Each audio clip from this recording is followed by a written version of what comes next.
இந்தியாவின் மீது அமெரிக்கா 25% வரி விதித்த விவகாரத்தில் நாட்டின் நலனை பாதுகாக்க அனைத்து நடவடிக்கைகளையும் மத்திய அரசு எடுக்கும் என்று நாடாளுமன்றத்தில் மத்திய அமைச்சர் பியூஷ் கோயல் அறிவித்துள்ளார். டிரம்பின் வரி விதிப்பு தொடர்பாக நாடாளுமன்றத்தின் இரு அவைகளிலும் மத்திய வர்த்தகத்துறை அமைச்சர் பியூஷ் கோயல் தாமாக முன்வந்து அறிக்கை அளித்தார். பின்னர் பேசிய அவர், டிரம்ப் அறிவித்த வரி விதிப்பால் ஏற்படக்கூடிய விளைவுகள் மற்றும் தாக்கங்கள் குறித்து அரசு ஆய்வு செய்து வருவதாக கூறினார். ஏற்றுமதியாளர்கள் உட்பட அனைத்து பங்குதாரர்களுடனும் பேச்சுவார்த்தை நடத்தி அவர்களின் கருத்துக்களை சேகரித்து வருவதாக தெரிவித்தார். விவசாயிகள், தொழில் முனைவோர், ஏற்றுமதியாளர்கள், MSME-க்கள் மற்றும் தொழில்துறையின் பங்குதாரர்களின் நலனை பாதுகாப்பதற்கு அரசு மிகுந்த முன்னுரிமை அளிப்பதாக பியூஷ் கோயல் உறுதியளித்தார். நாட்டு நலனை பாதுகாக்க தேவையான அனைத்து நடவடிக்கைகளையும் எடுப்போம் என்ற அவர், உலகளவில் இந்தியாவின் பொருளாதாரம் பிரகாசமான இடத்தில் உள்ளதாகவும் இந்தியாவின் பொருளாதாரம் வேகமாக வளர்ந்து வருவதாகவும் தெரிவித்தார். டெல்லி மற்றும் வாஷிங்டன் டிசியில் ஏற்கனவே 4 முறை நேரடியாக இருதரப்பு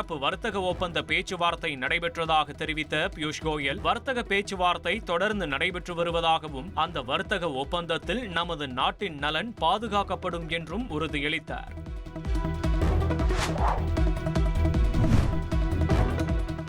இந்திய பொருளாதாரம் இறந்துவிட்டது என அமெரிக்க அதிபர் டிரம்ப் தெரிவித்துள்ளது உண்மைதான் என மக்களவை எதிர்க்கட்சித் தலைவர் ராகுல் காந்தி தெரிவித்துள்ளார். இது பிரதமர் மோடி மற்றும் நிதியமைச்சரை தவிர அனைவருக்கும் தெரியும் என்றும் விமர்சித்துள்ள அவர், அமெரிக்க அதிபர் டிரம்ப் உண்மைகளை கூறியதில் தாம் மகிழ்ச்சி அடைவதாக தெரிவித்துள்ளார். அதானிக்கு உதவுவதற்காக பாஜக இந்திய பொருளாதாரத்தை முடிவுக்கு கொண்டு வந்துள்ளது என்பது முழு உலகிற்கும் தெரியும் என்றும் ராகுல் காந்தி விமர்சித்துள்ளார்.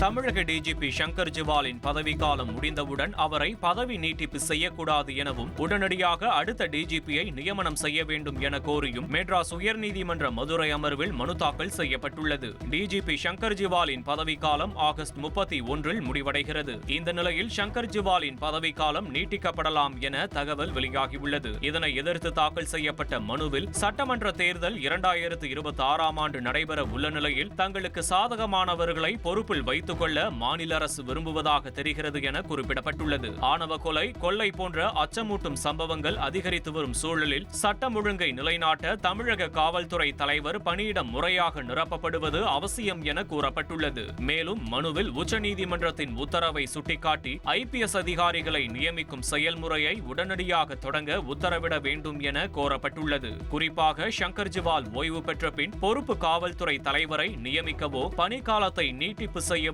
கூடாது எனவும் அதற்கு இடைக்கால தடை விதித்து உத்தரவிட வேண்டும் எனவும் கோரிக்கை வைக்கப்பட்டுள்ளது.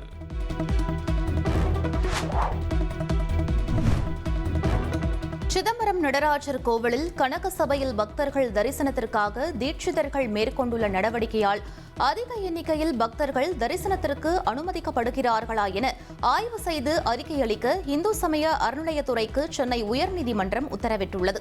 இது தொடர்பான வழக்கில் தீட்சிதர்கள் தரப்பில் செய்யப்பட்டுள்ள ஏற்பாட்டின் அடிப்படையில் அதிக எண்ணிக்கையில் பக்தர்கள் கனக சபை மீதேறி தரிசனம் செய்ய முடியாது என அறநிலையத்துறை தரப்பில் தெரிவிக்கப்பட்டது.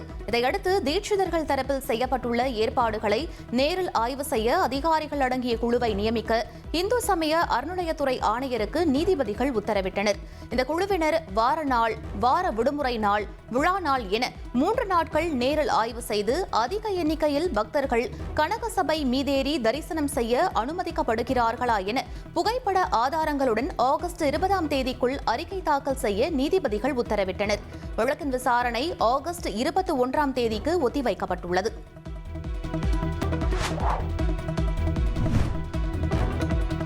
மலேகான் குண்டுவெடிப்பு வழக்கில் பாஜகவின் முன்னாள் MP பிரக்யா தாக்கூர் உள்ளிட்ட 7 பேரையும் விடுவித்து NIA சிறப்பு நீதிமன்றம் உத்தரவிட்டுள்ளது.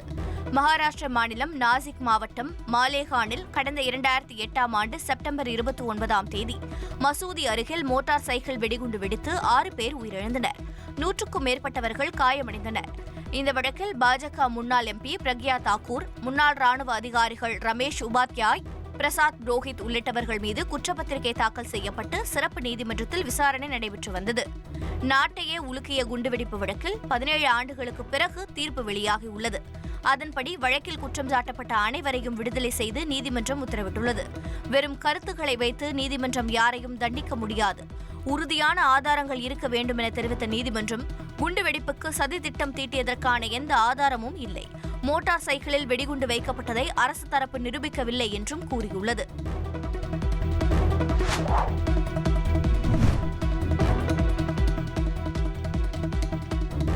கர்நாடகாவின் தர்மஸ்தலாவில் சடலங்களை புதைத்ததாக எழுந்த புகாரின் பேரில் புகார்தாரர் அடையாளம் காட்டிய இடத்தை தோண்டிய போது மனித எலும்புகள் கண்டெடுக்கப்பட்ட சம்பவம் அதிர்ச்சியை ஏற்படுத்தியது.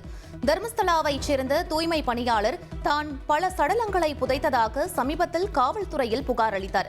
இந்த சம்பவத்தை கையில் எடுத்த சிறப்பு புலனாய்வு குழுவினர் புகார்தாரர் அடையாளம் காட்டிய 13 இடங்களில் பாதுகாப்பை பலப்படுத்தி தோண்டும் பணியினை தொடங்கினர். அதன்படி 5 இடங்களில் எதுவும் கிடைக்காத நிலையில் 6வது இடத்தில் 2 மனித எலும்புகள் கண்டெடுக்கப்பட்டுள்ள சம்பவம் இந்த விவகாரத்தில் விசாரணையை மேலும் தீவிரப்படுத்தியுள்ளது. இதனிடையே கண்டெடுக்கப்பட்ட மனித எலும்புகளை ஆய்வுக்கு அனுப்பி புதைக்கப்பட்ட காலகட்டம் குறித்து சிறப்பு புலனாய்வு குழுவினர் விசாரித்து வருகின்றனர்.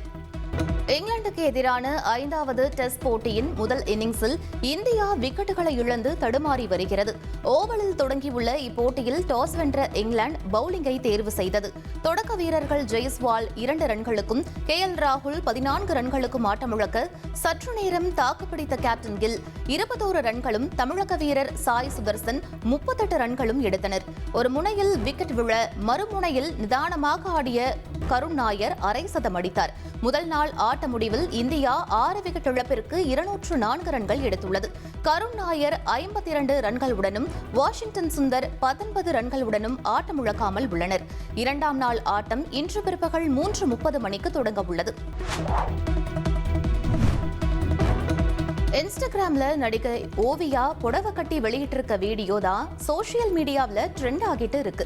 அதுல ரொம்பவே மாடர்னான காஸ்டியூம்ல இதுவரைக்கும் வலம் வந்துட்டு இருந்த நடிகை ஓவியா 1979ஆம் ஆண்டு வெளிவந்த பகலில் ஓர் இரவு அப்படிங்கிற படத்துல வர இளமை எனும் பூங்காற்று என வர பாட்டுக்கு விண்டேஜ் லுக்ல புடவை உடுத்தி ரொம்பவே கியூட்டா ஒரு வீடியோ வெளியிட்டிருக்காங்க. இந்த வீடியோ இப்ப சோசியல் மீடியாவில் தீயா பரவிட்டு இருக்கு. அதிமுக்கிய விவரங்களை அனைவருக்கும் புரிய வைக்கும் பாட்காஸ்ட். தவிர்க்க முடியாத முதல் மக்கள் வளைகுடா நாடுகள் பிரான்சிஸுக்கு பிரியா சம்பவங்களை தேடி களத்திற்கே உங்களை அழைத்துச் செல்லும் ஸ்பாட்லைட்.